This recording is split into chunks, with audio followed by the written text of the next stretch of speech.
Bismillahirrahmanirrahim. Assalamualaikum warahmatullahi wabarakatuh.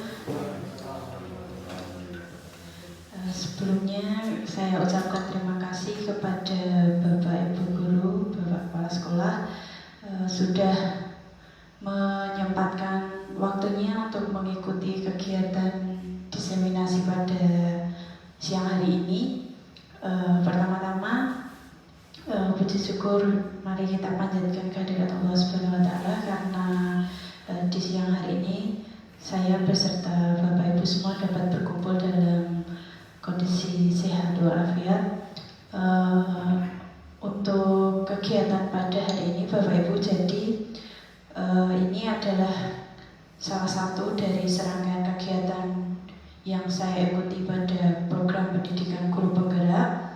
Untuk hari ini kegiatannya yaitu berupa diseminasi ataupun berbagi pemahaman dan juga pengalaman yang saya dapatkan selama mengikuti pembelajaran di modul 1.4 kaitannya dengan materi penerapan budaya positif. Jadi yang akan saya sampaikan nanti kaitannya dengan upaya untuk bagaimana kita sebagai pendidik menanamkan budaya positif di sekolah tempat kita bekerja.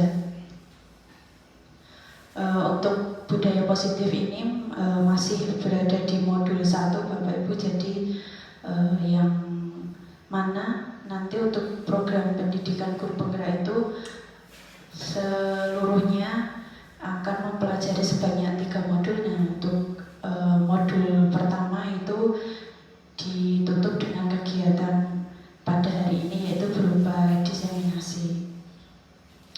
Untuk yang pertama saya ucapkan selamat datang kepada Bapak Ibu atas partisipasinya pada kegiatan saya. Di sini nanti saya sekedar berbagi seperti itu, jadi berbagi pengalaman ataupun juga mungkin sedikit pengetahuan yang saya dapat selama mempelajari serangkaian materi yang ada di program pendidikan guru penggerak. Nah, dari kegiatan ini nanti harapan saya mungkin kedepannya saya beserta Bapak Ibu Guru bisa berkolaborasi dan juga bisa sharing pengalaman tentang bagaimana nanti kita untuk mengembangkan budaya positif di sekolah. Jadi saya harap apa yang akan kita ikuti pada hari ini nanti membawa manfaat khususnya bagi peserta didik kita.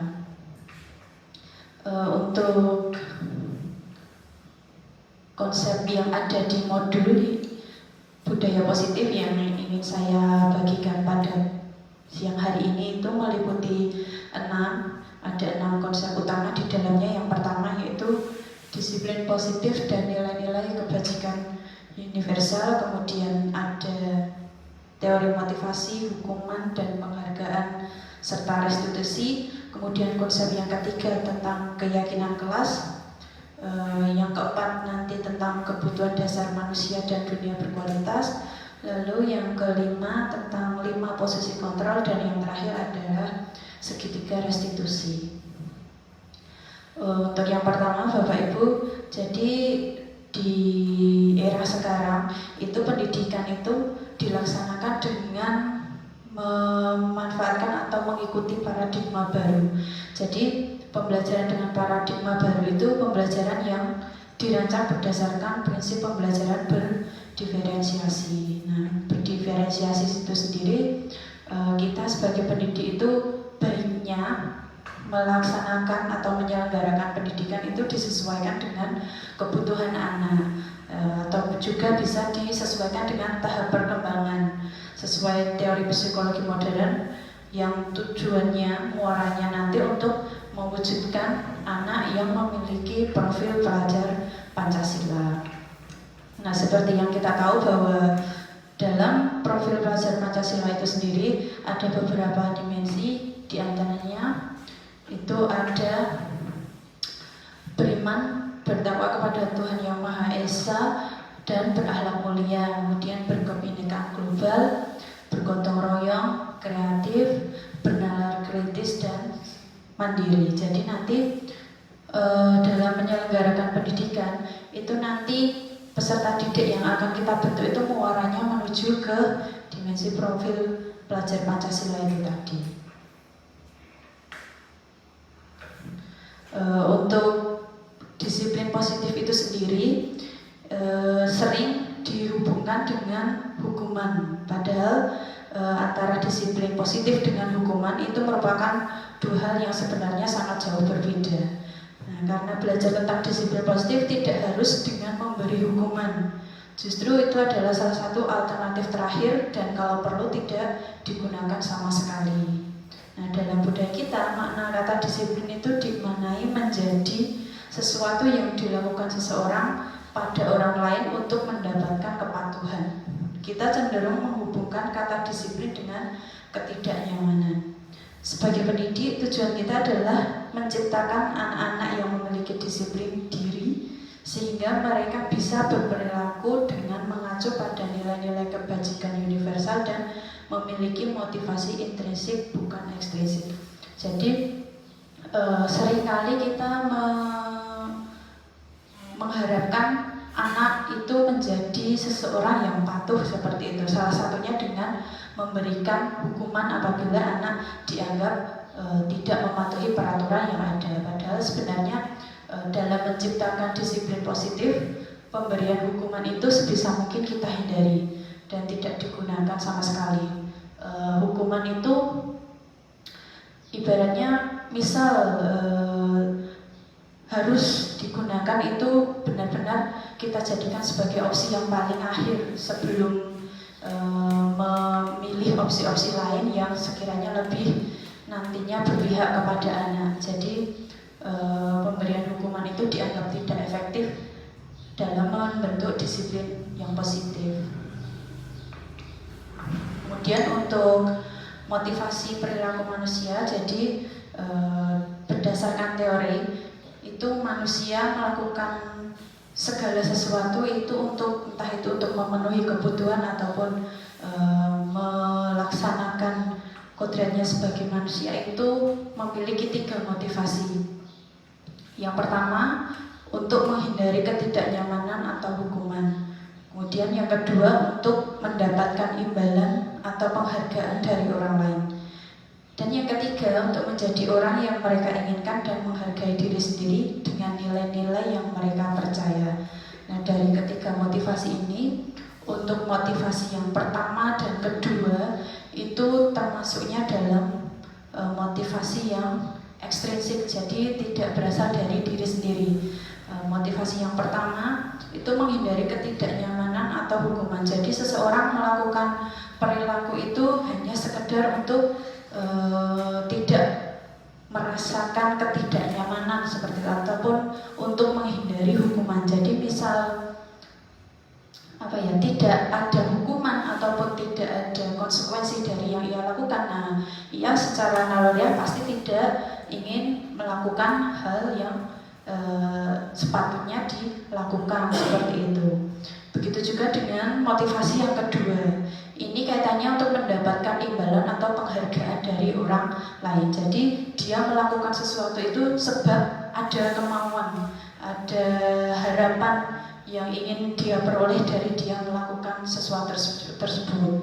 Nah, ketika dia tidak mendapatkan imbalan atau penghargaan dari apa yang sudah dia lakukan, nah manusia itu cenderung merasa kecewa, kemudian perilakunya juga tidak berdasarkan kemauan dia sendiri. Nah, untuk motivasi yang ketiga, ini jenis motivasi yang intrinsik, artinya memang benar-benar seseorang itu melakukan sesuatu karena menyadari nilai-nilai yang ada pada dirinya. Nah, dia melakukan segala sesuatu sebab dia menghargai dirinya sendiri dan tidak mengharapkan imbalan ataupun bukan sebab ingin menghindari hukuman seperti itu. Nah, untuk yang selanjutnya ini di sini ada perbedaan antara hukuman, konsekuensi dan juga restitusi. Nah, hukuman, konsekuensi, kemudian peraturan ini sangat akrab sekali dengan kehidupan kita sebagai pendidik, dan di mana sebenarnya antara hukuman dan konsekuensi itu sering disamaartikan, padahal sebenarnya mereka berdua, hukuman dan konsekuensi itu memiliki makna yang berbeda.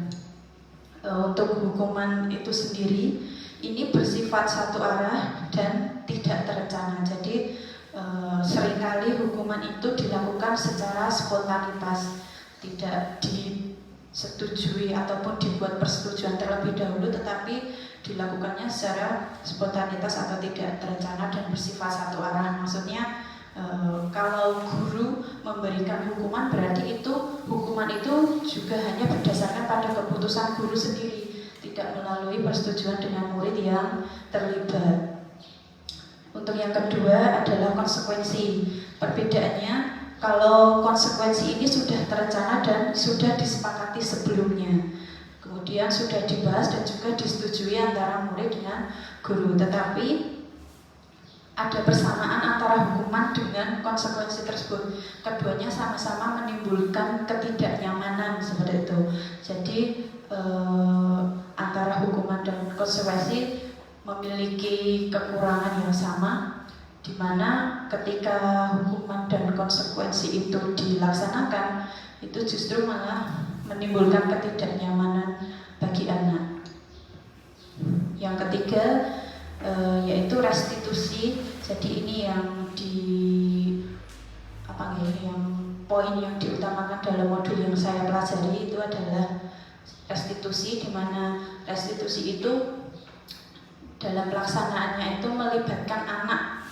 Ketika anak melakukan kesalahan atau tidak menaati peraturan misalnya, itu nanti guru beserta anak tersebut melakukan semacam diskusi dan kolaborasi bersama-sama untuk mencari jalan keluar. Nah, dari restitusi ini nanti anak tidak perlu mendapatkan hukuman atau konsekuensi, tetapi tanpa kedua hal itu pun anak sudah bisa memperbaiki dirinya. Nah, seringkali saya sendiri juga itu menganggap bahwa memberikan penghargaan itu bisa meningkatkan motivasi anak, entah itu dalam belajar ataupun dalam berperilaku sehari-hari ataupun dalam menunjukkan karakter seperti itu. Kadang kita mengharapkan hasil terbaik dari anak itu dengan dipancing oleh pemberian penghargaan, padahal sebenarnya penghargaan ini secara tidak langsung justru menghukum anak. Kenapa menghukum? Karena penghargaan ini tidak bisa menimbulkan motivasi intrinsik anak, tidak bisa membuat anak menyadari nilai-nilai yang memang seharusnya dia lakukan seperti itu.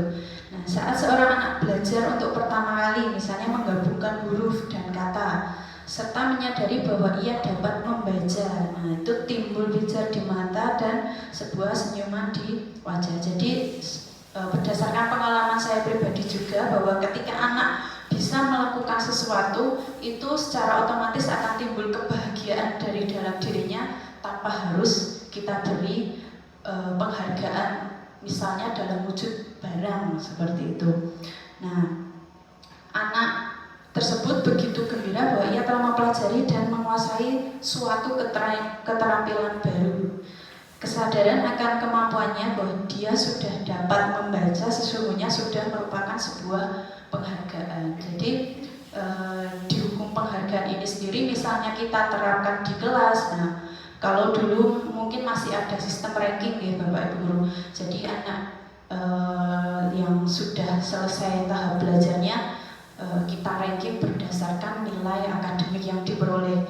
Anak dengan nilai akademik tertinggi mendapat ranking 1, 2, 3 dan seterusnya. Nah, ini sistem penghargaan seperti ini dampak buruknya paling banyak dirasakan oleh anak yang mendapat ranking akhir seperti itu. Jadi merasa kalau tidak mendapatkan ranking, tidak mendapatkan penghargaan, dia berarti menjadi anak yang kurang diperhatikan, mungkin seperti itu. Jadi sebetulnya sistem penghargaan ini sebisa mungkin dihindari karena menumbuhkan motivasi intrinsik anak itu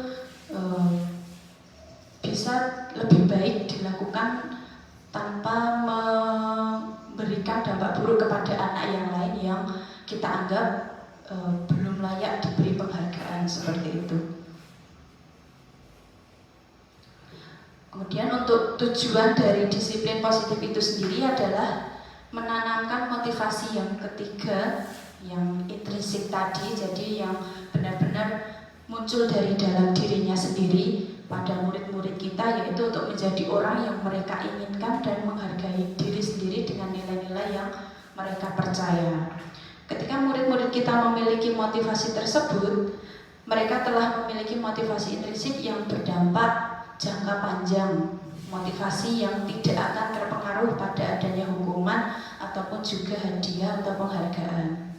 Nah, mereka akan tetap berperilaku baik dan berlandaskan nilai-nilai kebajikan karena mereka ingin menjadi orang yang menjunjung tinggi nilai-nilai yang mereka hargai. Jadi, ketika kita sudah bisa memunculkan motivasi intrinsik pada anak tanpa istilahnya diancam dengan hukuman dan diiming-imingi hadiah atau penghargaan pun, pasti kedepannya mereka akan selalu berperilaku seperti yang mereka yakini, yaitu karena mereka sudah menyadari nilai-nilai baik yang mereka rasakan ketika mereka melakukan suatu perbuatan tertentu. Untuk konsep yang selanjutnya yaitu mengenai keyakinan kelas. Jadi seseorang akan lebih tergerak dan bersemangat untuk menjalankan keyakinannya daripada hanya sekedar mengikuti serangkaian peraturan tertulis tanpa makna. Murid-murid pun demikian, mereka perlu mendengarkan dan memahami arti sesungguhnya tentang peraturan-peraturan yang diberikan, apa nilai-nilai kebajikan di balik peraturan tersebut, apa tujuan utamanya, dan menjadi tidak tertarik atau takut sehingga hanya sekedar mengikuti serangkaian peraturan yang mengatur mereka tanpa memahami tujuan mulianya. Sebenarnya peraturan itu bukan tidak diperbolehkan, tetapi alangkah lebih baiknya jika peraturan yang berlaku itu juga melibatkan anak dalam pembentukannya. Mereka menyetujui dan juga menyadari makna dari adanya peraturan tersebut itu untuk apa, tujuannya apa, kemudian manfaat yang mereka dapat dengan menaati peraturan tersebut itu apa. Jadi tidak hanya sekedar tulisan yang dimana mereka harus menaati tanpa tahu tujuan atau makna yang ada di dalam tulisan tersebut.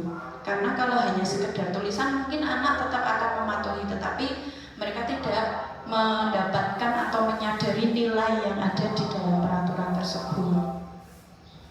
Nah, dalam pembentukan keyakinan kelas atau sekolah, keyakinan sekolah untuk tahap-tahapannya ada beberapa. Yang pertama, keyakinan kelas bersifat lebih abstrak daripada peraturan yang lebih rinci dan konkret. Jadi kalau peraturan kan misalnya bunyinya tidak boleh membuang sampah sembarangan, misalnya seperti itu. Nah, untuk keyakinan itu kalimatnya dibuat menjadi kalimat lebih positif, misalnya menjaga kebersihan lingkungan atau peduli lingkungan. Jadi penulisan kalimatnya itu tidak menggunakan kata-kata yang bersifat mutlak seperti itu. Kemudian yang kedua adalah keyakinan kelas berupa pernyataan-pernyataan universal. Jadi tidak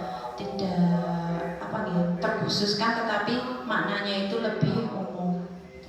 Yang ketiga, pernyataan keyakinan kelas senantiasa dibuat dalam bentuk positif seperti yang saya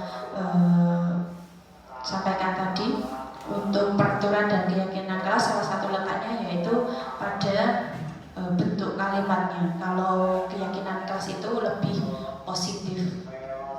Kemudian keyakinan kelas hendaknya tidak terlalu banyak sehingga mudah diingat dan dipahami oleh semua warga kelas. Nah, karena kalau terlalu banyak justru takutnya malah anak-anak itu tidak bisa mengikuti seperti itu. Nah, kalau sedikit itu kan mudah diingat. Dengan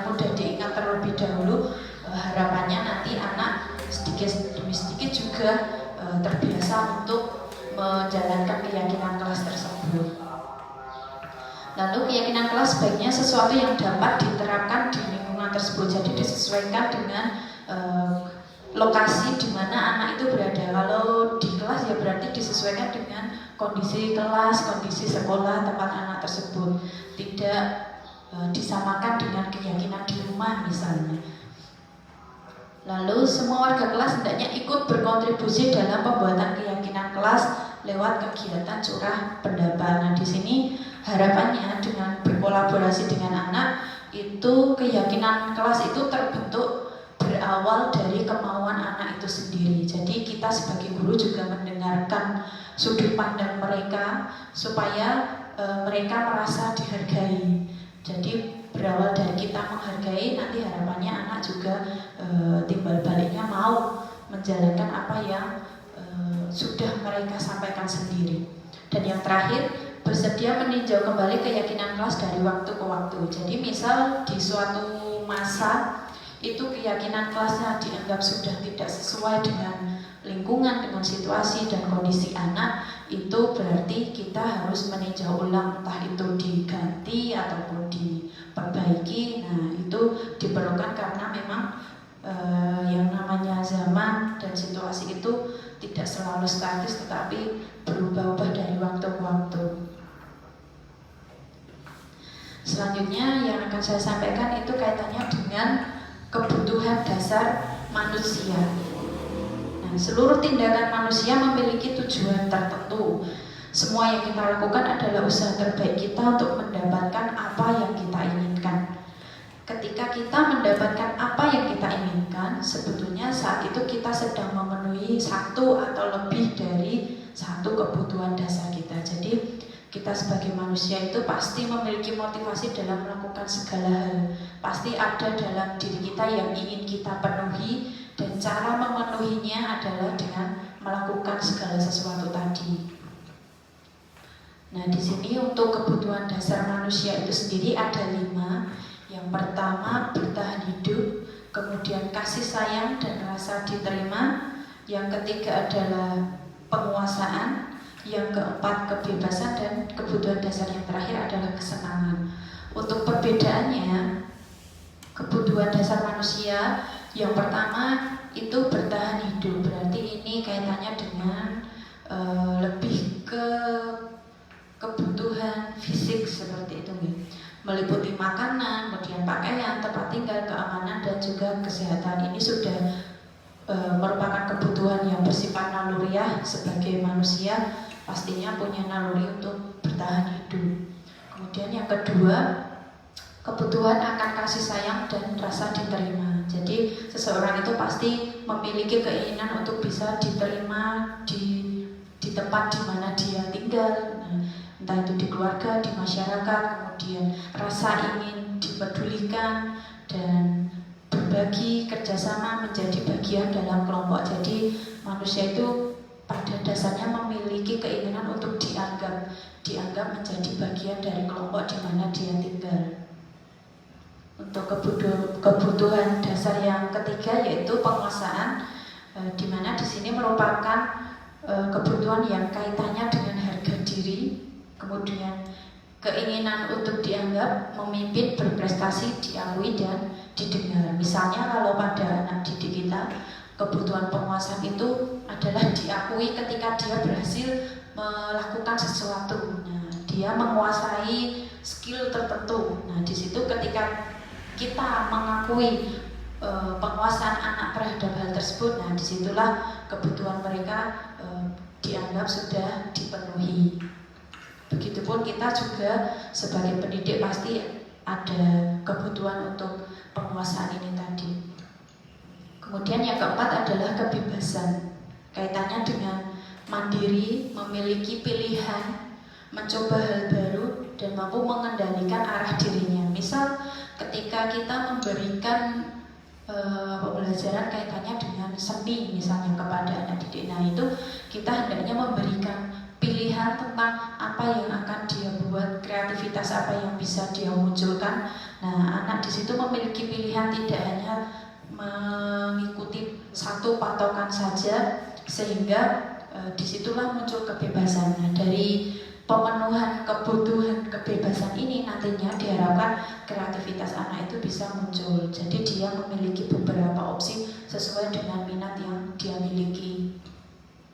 Untuk kebutuhan dasar yang kelima yaitu kebutuhan akan rasa senang atau kesenangan. Jadi di sini pemenuhan kebutuhannya entah itu dengan bermain, humor, antusiasme dan juga tertawa. Nah, untuk konsep yang selanjutnya yaitu mengenai 5 posisi kontrol. Melalui serangkaian riset dan berdasarkan pada teori kontrol Dr. William Glasser menyimpulkan bahwa ada 5 posisi kontrol yang diterapkan seorang guru, orang tua, ataupun atasan dalam melakukan kontrol.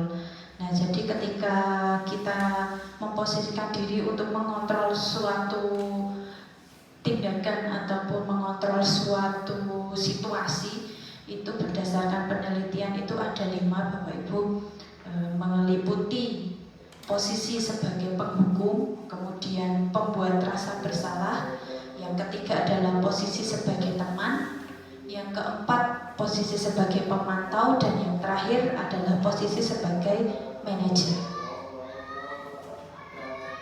Nah, ini nanti saya mohon izin untuk menayangkan video untuk lebih mudah dalam memahami perbedaan antara kelima posisi kontrol yang tadi ditayangkan melalui video tentang seorang anak pelajar SMA bernama Naren yang dimana dia itu sering sekali datang terlambat ke sekolah. Nah, nanti dari video ini kita bisa melihat perbedaannya dari kelima posisi kontrol yang diterapkan guru dalam menghadapi situasi Naren tersebut.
Posisi penghukum biasanya berbicara dengan nada tinggi, menghardik, menunjuk-nunjuk, menyakiti, dan menyindir.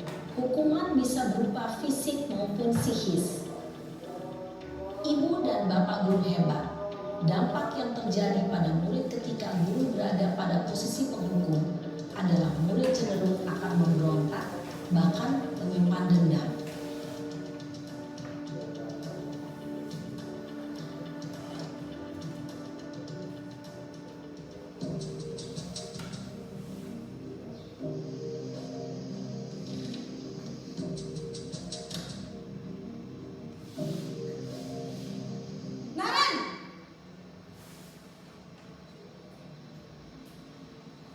Selamat pagi, Bu. Naren, kamu kenapa terlambat lagi, nak? Ya Tuhan, Naren, kamu senang ya bikin ibu susah ya? Kalau kamu terlambat lagi, nanti ibu yang ditegur bapak kepala sekolah, nak. Disangka ibu tidak bisa membina kamu. Duh, gimana ini? Maaf, Bu. Duh, Gusti Naren, kamu suka ya kalau ibu ditegur bapak kepala sekolah? Terus, sekarang ibu harus tulis apa ini di buku absen? Ini kamu sudah sering terlambat loh. Ibu harus apa coba? Bu, maaf sekali. Ya sudah, lain kali jangan bikin ibu susah lagi ya nak ya. Ibu tidak akan kuat lagi kalau kamu begini terus. Bisa jantungan kalau ibu ditegur bapak kepala sekolah. Sana cepat ke kelas. Maaf ya Bu, maaf sekali. Posisi pembuat rasa bersalah berbicara dengan nada tenang, cenderung lembut. Namun kata-kata yang diutarakan membuat murid merasa menjadi orang yang gagal, memandang buruk dirinya sendiri, merasa tidak berharga, dan tidak sanggup membahagiakan orang lain. Ketika guru mengambil posisi pembuat rasa bersalah, murid akan menganggap dirinya yang bersalah dan ia akan menyimpan emosi negatif tersebut di dalam dirinya.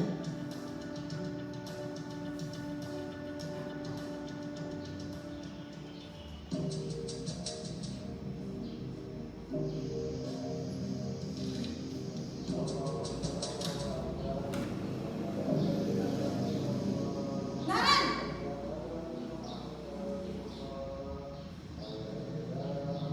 Selamat pagi Bu. Wah, sudah jam berapa ini nak? Terlambat lagi ya sayang. Iya Bu, habis ibu saya lupa bangunkan saya Bu. Kamu malah menyalahkan ibu kamu. Kamu bukannya anak yang larinya paling kencang. Kok terlambat sih? Iya Bu, saya memang terlambat bangun tadi. Jadi biarpun saya lari kencang, tetap gak kekejar Bu. Ya sudah sana. Nanti lain kali larinya lebih kencang lagi ya. Biar gak terlambat lagi. Bikin seneng ibu. Demi ibu. Bisa kan? Bisa lah Bu. Ya sudah sana masuk kelas. Ibu beresin urusan absen kamu. Kamu ini ada-ada saja.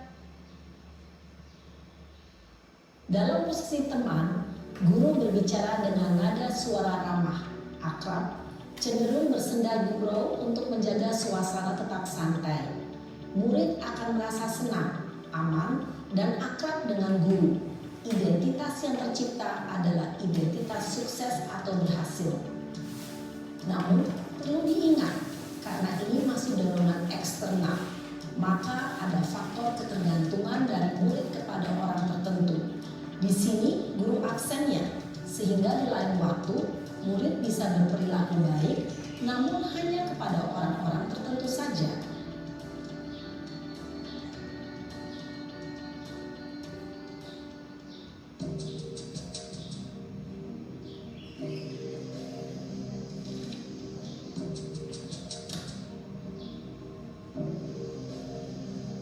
Naren!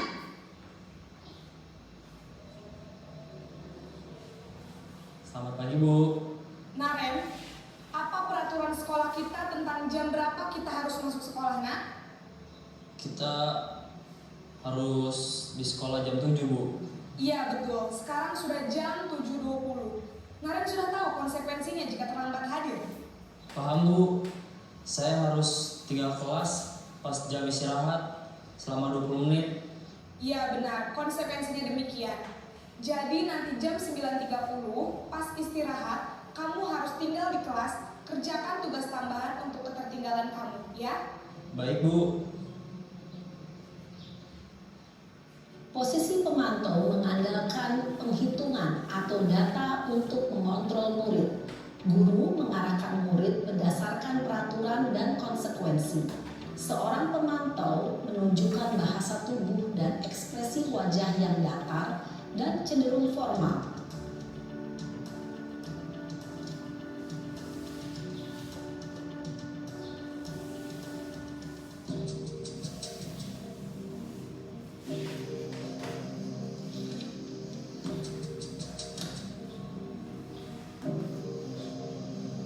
Naren!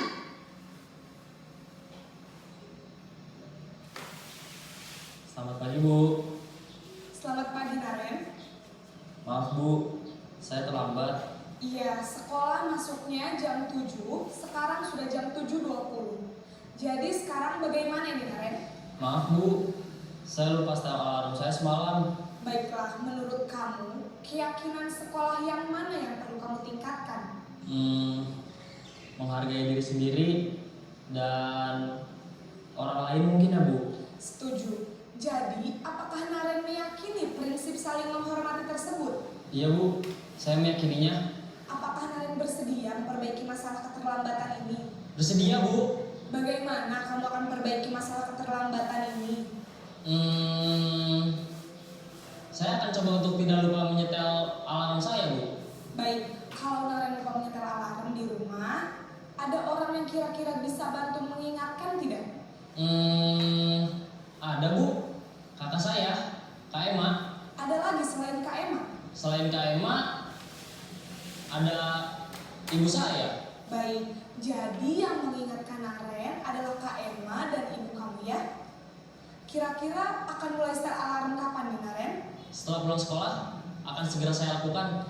Baik, jadi Naren akan setel alarm untuk bangun besok pagi dan akan diingatkan oleh kakak dan ibunda Naren ya.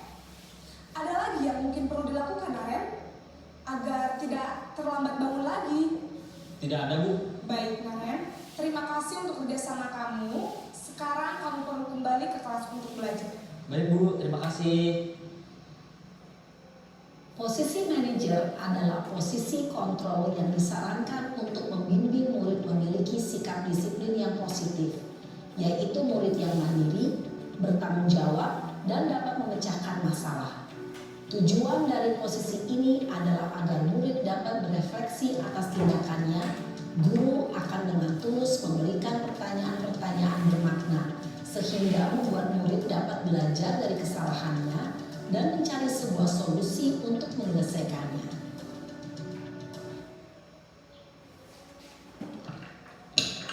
Nah itu tadi Bapak Ibu video mengenai bagaimana perbedaan antara kelima posisi kontrol yang saya pelajari dalam modul budaya positif. Nah dari kelima posisi kontrol tersebut itu diurutkan dari posisi kontrol yang dianggap paling tidak efektif dalam menangani permasalahan yang sedang dihadapi oleh anak.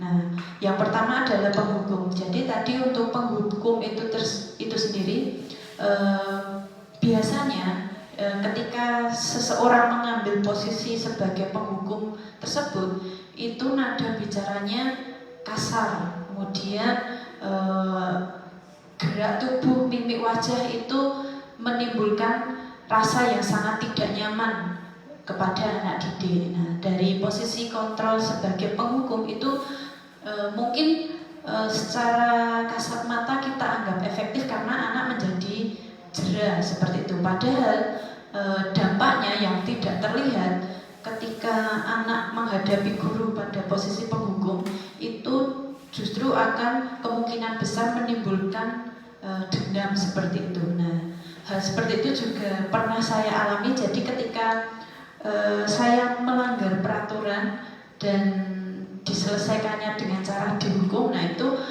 pasti ada rasa jengkel terhadap orang yang menghukum tadi. Nah sehingga motivasi yang sebenarnya ingin ditumbuhkan guru itu justru malah ditanam, ditutupi oleh rasa dendam. Nah, yang kedua itu pembuat rasa bersalah. Jadi di sini gurunya ataupun orang yang mengambil posisi kontrol sebagai pembuat rasa bersalah ini sebenarnya kata-katanya tidak kasar, tidak bernada tinggi, tetapi menimbulkan rasa bersalah kepada anak.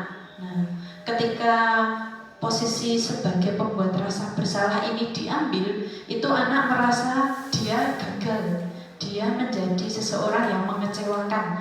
Nah, itu dampak tidak baiknya adalah mengurangi rasa semangat anak dalam memperbaiki diri seperti itu.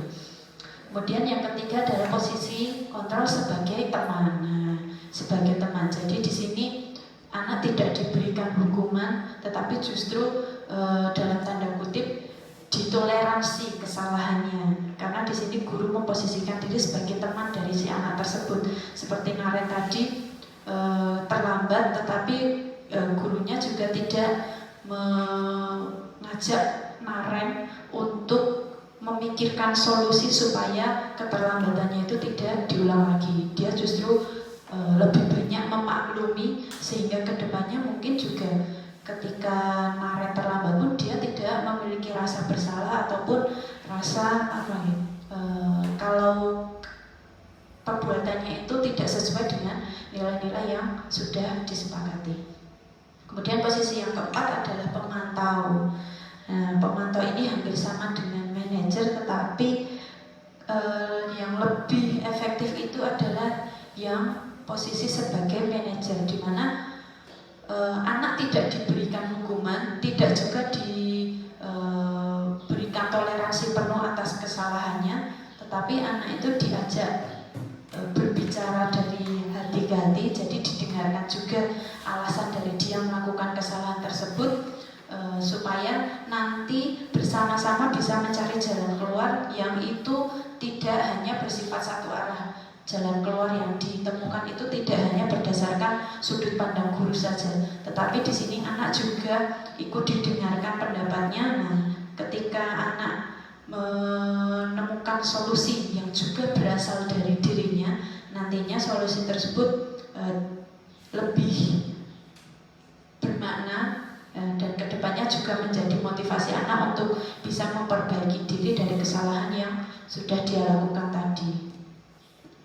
Nah, dalam memposisikan diri sebagai manajer itu tadi, erat kaitannya entah itu guru ataupun orang tua itu melakukan prosedur ataupun tahapan yang dikenal dengan istilah segitiga restitusi.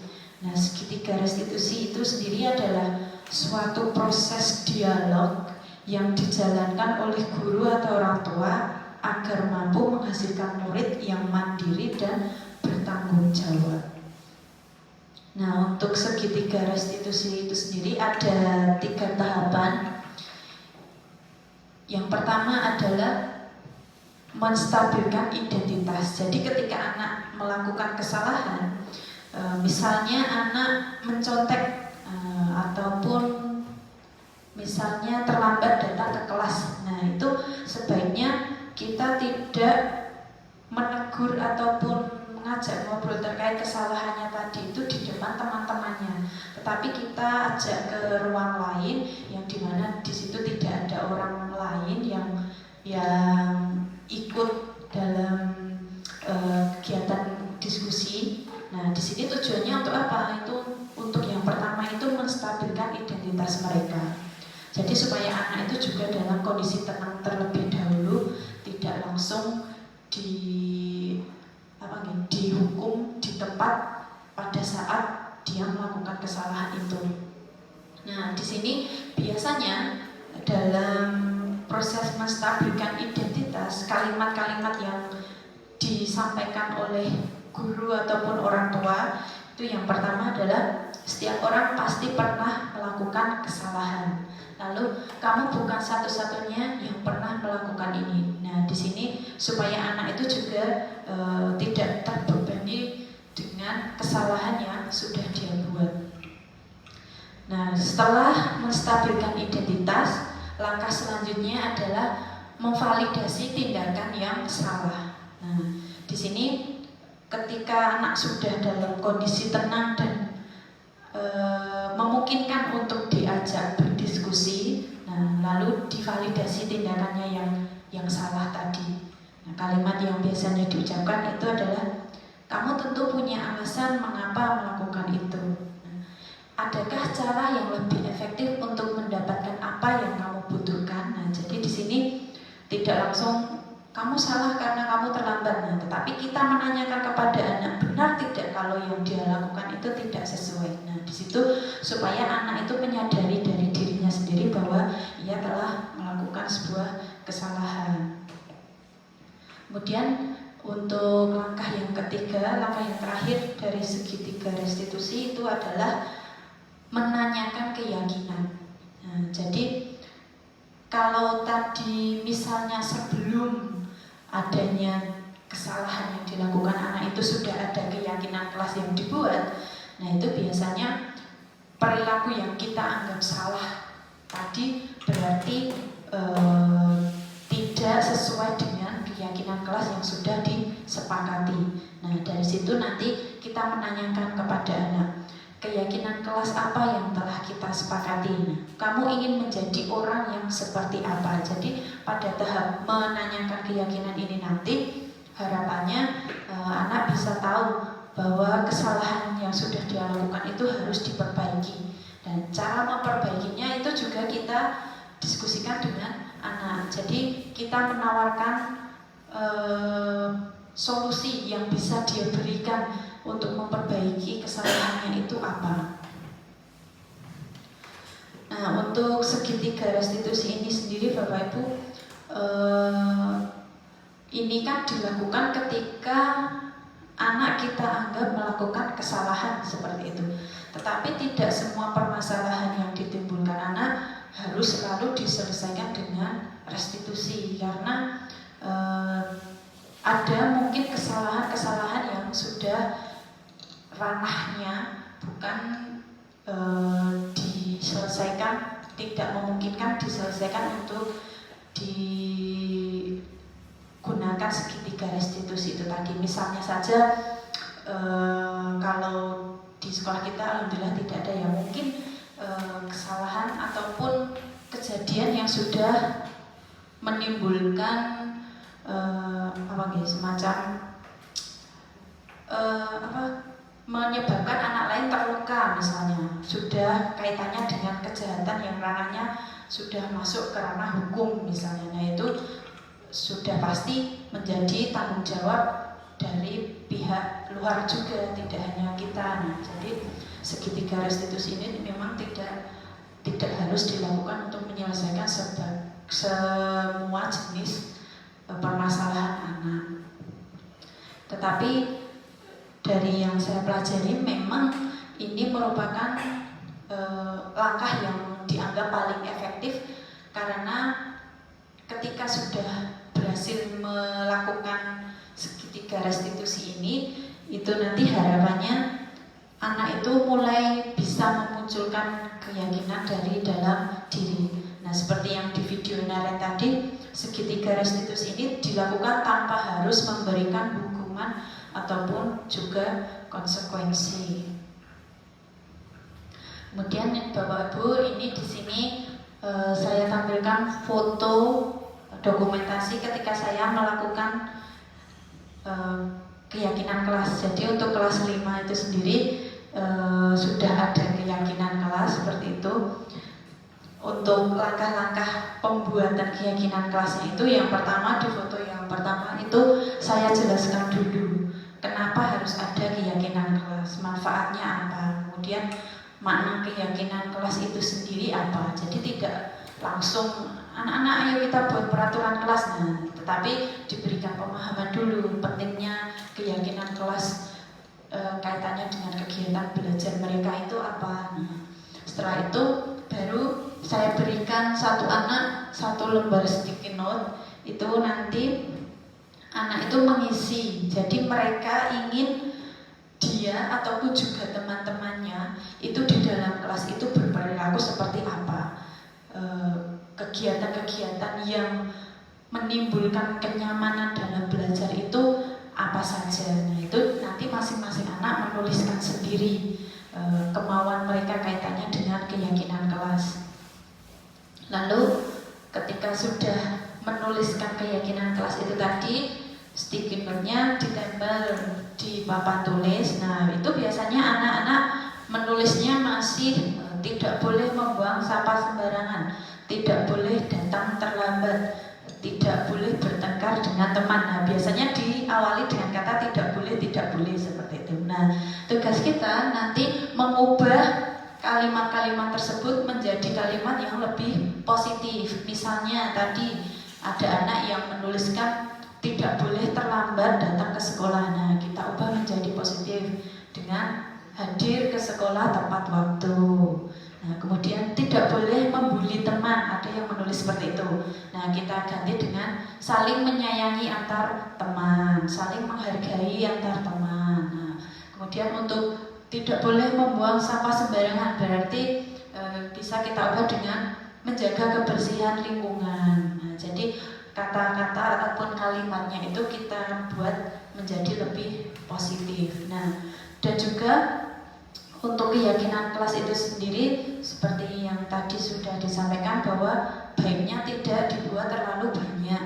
Nah, dibuat sesederhana mungkin tetapi memiliki nilai-nilai kebajikan yang sifatnya universal supaya nanti mudah untuk dilaksanakan anak, karena memang mungkin untuk sebagian anak dalam menjalankan keyakinan kelas itu masih susah, masih mengalami kesulitan seperti itu, apalagi di kelas yang baru mungkin mereka juga merasa membutuhkan waktu untuk beradaptasi juga dengan lingkungan yang baru.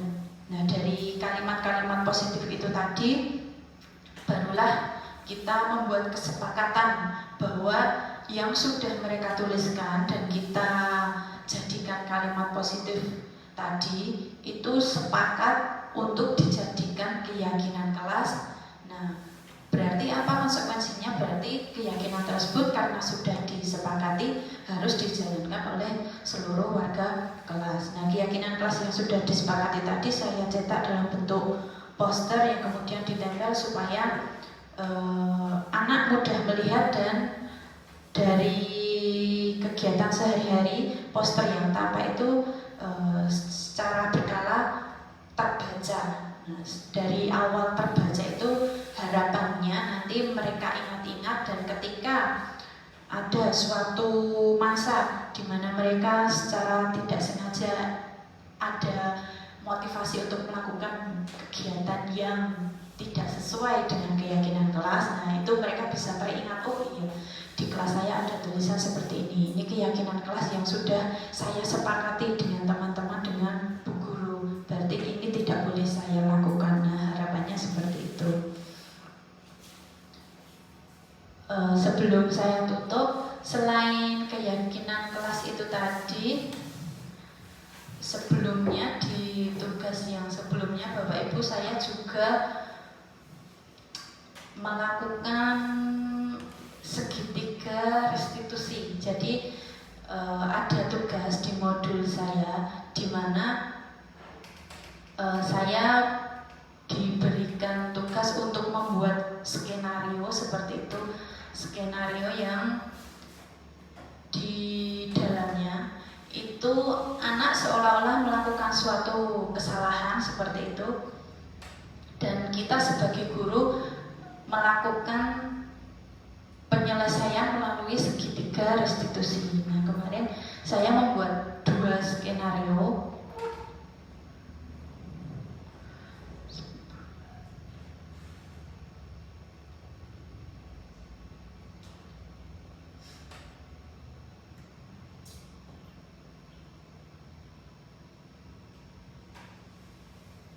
Ini saya tambahkan ya Bapak Ibu. Jadi karena ini memang masih skenario, bukan kejadian nyata yang terjadi di sini. Ini nanti hanya sekedar gambaran seperti itu, bagaimana nanti ketika anak mengalami masalah kita menerapkan apa yang dimaksud dengan segitiga restitusi.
janji buat tidak terlambat lagi karena sepedanya sudah kita balik.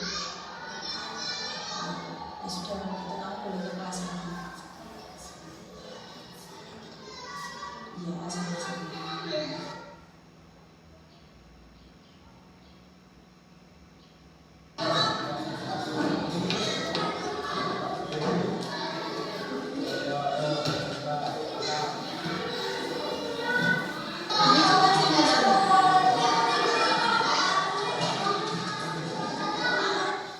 Coba kamu sini dulu. Tadi aku lihat kamu membuang sampah sembarangan.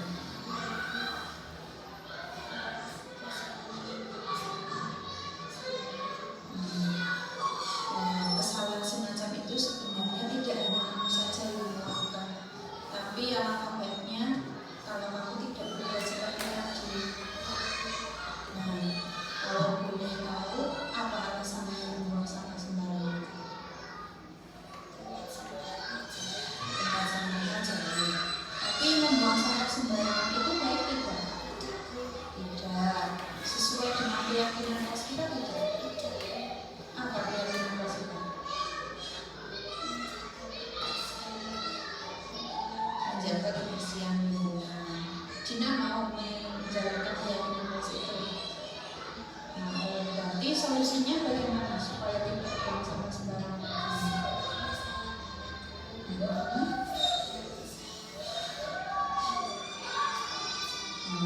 dulu terus nanti dibuang ke tempat sampah. Nah, itu bisa dilakukan secepatnya. Bisa, berarti setelah ini Dina tidak boleh buang sampah sembarangan lagi ya. Ya, buang ke sana. Sekarang kamu boleh pergi saja. Ya, sama-sama.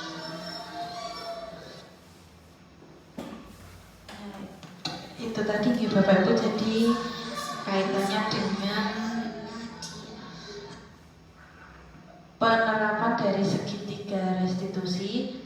Nah, seperti yang saya sampaikan di awal tadi, mungkin tidak semua permasalahan bisa diselesaikan dengan segitiga restitusi, tetapi harapannya ketika anak melakukan sesuatu yang kita anggap salah dan tidak tepat seperti itu, alangkah baiknya kalau tidak langsung menghukum intinya. Jadi anak kita tenangkan, kita ajak berdiskusi dari hati ke hati. Jadi kita mau memahami juga perasaan mereka, memahami situasi yang mereka hadapi, mengapa mereka melakukan kesalahan tersebut. Nah, dari situ anak merasa dihargai terlebih dahulu. Dia merasa dianggap sebagai seseorang yang memang ada di situ, diakui, diterima. Nah, ketika hal itu sudah dirasakan anak, otomatis ketika kita mengajak mereka mencari solusi dari permasalahannya, otomatis itu nanti anak akan lebih bertanggung jawab terhadap solusi yang diberikan. Nah, dari situlah sedikit demi sedikit kita sebagai guru bisa menumbuhkan budaya positif di sekolah dengan memperhatikan berbagai hal tadi, mulai dari kebutuhan mereka, kemudian motivasi apa yang ingin kita tanamkan. Hal-hal tersebut sangat penting, sangat menjadi faktor yang menentukan dalam kita menumbuhkan disiplin positif di sekolah. Nah, untuk kegiatan diseminasi kali ini sudah cukup dari saya. Kurang lebihnya saya mohon maaf, dan saya juga mengucapkan terima kasih kepada Bapak Ibu karena sudah bersedia untuk berbagi dengan saya hari ini. Untuk kedepannya semoga kegiatan guru penggerak yang saya ikuti nanti akan memberikan lebih banyak manfaat. Yang utamanya harapan saya dari mengikuti kegiatan tersebut, yang pertama dan yang utama itu adalah mengubah diri saya sendiri terlebih dahulu. Syukur-syukur nanti bisa membawa kebermanfaat untuk sekeliling saya, terutamanya untuk anak didik saya karena tugas saya di sini mengajar anak-anak. Jadi harapan saya nanti tidak hanya saya sendiri yang bisa mendapatkan manfaatnya, tetapi juga anak-anak ikut merasakan seperti itu. Untuk kegiatan hari ini saya akhiri. Wabillahi taufiq wal hidayah. Wassalamualaikum warahmatullahi wabarakatuh.